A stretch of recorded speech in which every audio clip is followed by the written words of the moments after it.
we'll forget what we were talking about because we get overloaded on something else. We can overload ourselves. It's called perseveration, and I've mentioned that before. Even if we want to move on from a concept, we can't. That's why we're very clever in the things that we get involved in. It's how I uncovered a lot of information on Brett Kimberlin and many other scoops that I came up with. A few years ago, or during the Kimberlin thing, I finally realized that there is no media. I especially realized that when I went after Bleach Detroit and exposed the racist policeman. I went to the local reporters, and they told me the cop was a good man. So they're relying on that cop for stories, for the inside source. It's why something like ESPN or other sporting reporters, you'd think it wouldn't matter.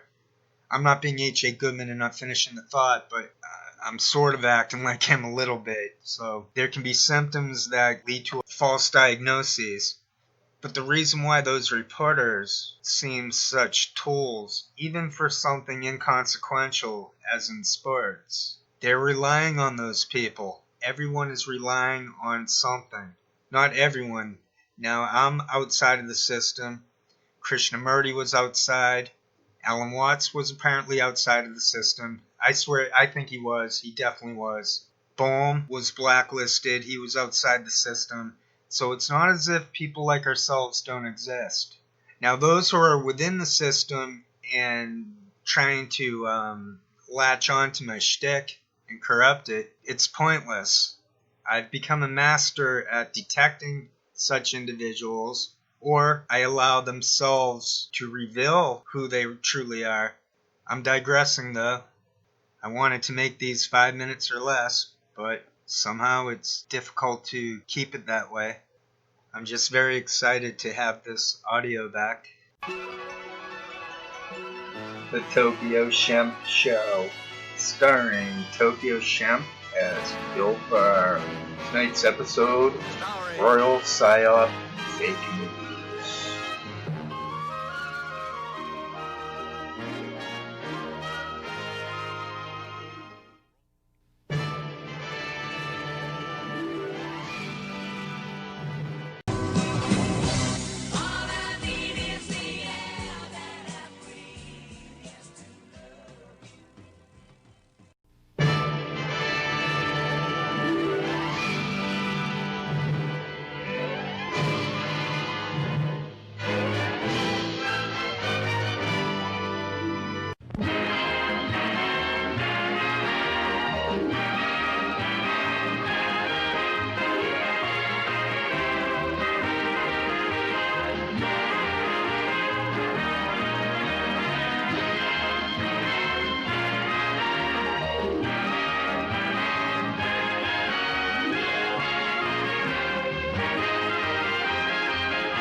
And Jacobson's source claims there were pilots in that flying disc, not aliens, but Russians. And this is the information that came to me from the source, who I absolutely believe, I stand by. I've spoken with him since the book has been published.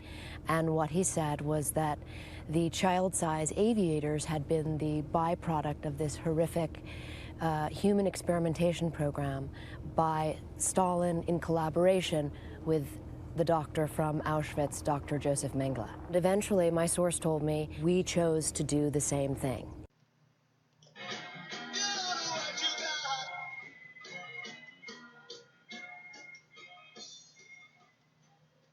We can't go on together with suspicious minds.